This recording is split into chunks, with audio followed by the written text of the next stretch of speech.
it's Hannah with WTI. We have kids, and so finding a set of glasses that do not break is always a challenge. So I'm holding two separate glasses. Can you tell which one is glass and which one is plastic? I bet you can't. This one is by Amazing Abby, and it is amazing. As you can see, they are so sleek and look just like a glass. So even when we have nice company over, I have no problem serving this to them, and I don't feel like I'm serving them out of some cheap plastic cup. I'm super impressed with how much these look like glass. Several times when we first got them, my kids would leave a cup around the house. I would see my 1-year-old darting for it, and I would freak out. And immediately I was like, oh, at least it's plastic, so if there's no liquid in it, I know it's going to be safe even if she knocks it over and it hits the ground.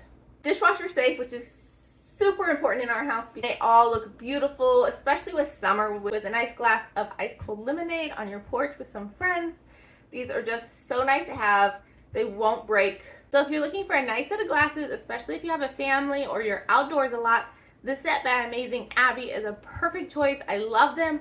I love that I don't have to worry about my kids getting hurt or having glass shattered all over the place, but I still can feel like we're having a fancy dinner. But that's just our point of view.